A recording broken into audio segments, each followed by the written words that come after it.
pastaj vjen hapi i dytë. Pasi që ti ju largove shirkut, dhe me këtë të garantoj Resulullahu se shpëtove nga zjarri dhe fitove xhenetin.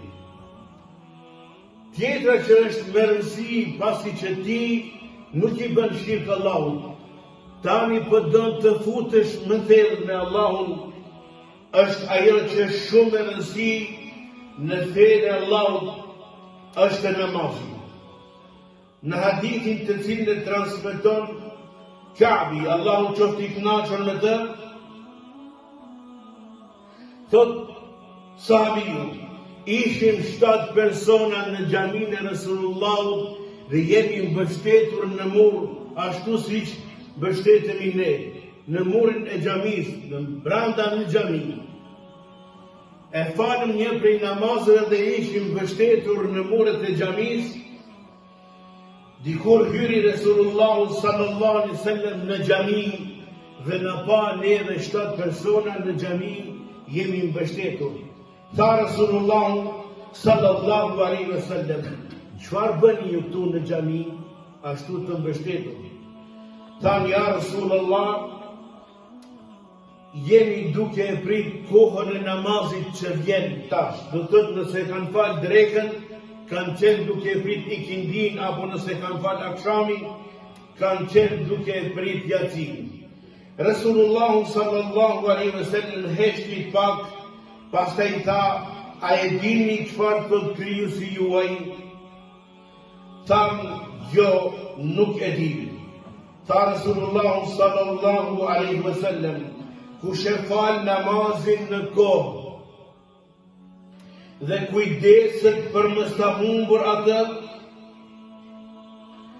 Allahu ja premtoi atij xhenetin dhe do të kujdeset për të derisa të futet në xhenet. Kush kujdeset për namazin, e fal në kohë dhe e pret namazin tjetër nga frika mos të humb, Allahu ja siguroi atij xhenetin dhe ja premtoi atij derisa ai të futet në xhenet. Pastaj tha Resulullah, kurse ata që nuk kujdesen për namazin e tyre dhe e humbin atë, unë nëse dëshiroj e dënoj, por nëse dua edhe ja fali. Në këtë hadith aludon për çështjen e farzëve, namazet farz, që ti kujdesesh për atë namaz, t'jesh në kohë të vetë, t'jesh në xhami me xhamat, ta falish bashkë me xhamatin, kujdesesh për të, Allahu ta siguron ty në xhenetin, pasi që ai ta premtoi ty derisa të futesh në xhenet, ti kujdesi nga Allahu. Prandaj, o xhamat, kujdesuni për namazin tuaj.